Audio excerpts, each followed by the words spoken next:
ಅಲ್ಲಮ್ಮ, ಮಗು ಆಗಿ ಇನ್ನ 3 ತಿಂಗಳಾಗಿಲ್ಲ ಅತ್ತಿಗೆಗೆ, ಅದ್ ಹೆಂಗಮ್ಮ ಕೆಲ್ಸಕ್ಕೆ ಹೋಗಕ್ ಬಿಡ್ತಾ ಇದೆಯಾ ಇಷ್ಟ ಬೇಗನೆ?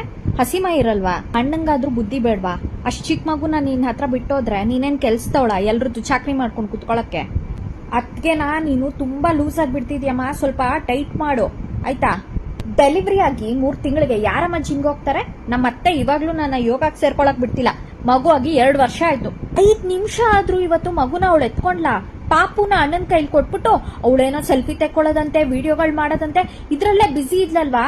ನಾನೇನಾದ್ರೂ ಈ ತರ ನಮ್ಮ ಅತ್ತೆ ಮುಂದೆ ಆಡಿದಿದ್ರೆ ಅಷ್ಟೇ ನನ್ ಕತೆ. ನೀನಾಗಿರೋದಕ್ ನೀನ್ ಸುಮ್ನಿದ್ಯಮ್ಮ. ನಾನೇ ನಿನ್ ಸೊಸೆ ಮೇಲೆ ಚಾಡಿ ಹೇಳ್ತಿಲ್ಲ, ಎಲ್ಲದಕ್ಕೂ ಒಂದ್ ಇತಿಮಿತಿ ಅನ್ನೋದಿರುತ್ತಮ್ಮ. ನೀನು ಅಣ್ಣ ಸುಮ್ನೆ ಅದ್ಕೇನ್ ಮೆರೆಸ್ತಾ ಇದೀರಾ ಅಷ್ಟೇ. ಏನು ನಮ್ಮ ಅತ್ತೆ ಏನ್ ಕೆಲ್ಸಕ್ಕೆ ಹೋಗಕ್ ಬಿಡ್ತಾರ ನನ್ನ? ಮನೇಲೆ ಕಟ್ಟ ಕೂರ್ಸಲ್ವಾ? ನಮ್ಮ ಅತ್ತೆಗೆ ಏನ್ ಕೆಲ್ಸ ಮಾಡ್ತಾ ಇದ್ರೆ ಪ್ರಾಣ ಹೊಟ್ಟೋಗುತ್ತಾ? ಮಾವ್, ನಿನ್ ಒಳ್ಳೇದಕ್ ನಾನ್ ಹೇಳ್ತಾ ಇದ್ರೆ ನನ್ ಮೇಲೆ ಎಗರಾಡ್ತೀಯಾ? ಸರಿ ಬಿಡಮ್ಮ, ನಾನ್ ನೆಕ್ಸ್ಟ್ ಟೈಮ್ ನಿಮ್ ಮನೆಗೆ ಕಾಲಿಡಲ್ಲ. ನೀನು, ನಿನ್ ಮಗ, ನಿನ್ ಸೊಸೆ ಚೆನ್ನಾಗಿರಿ.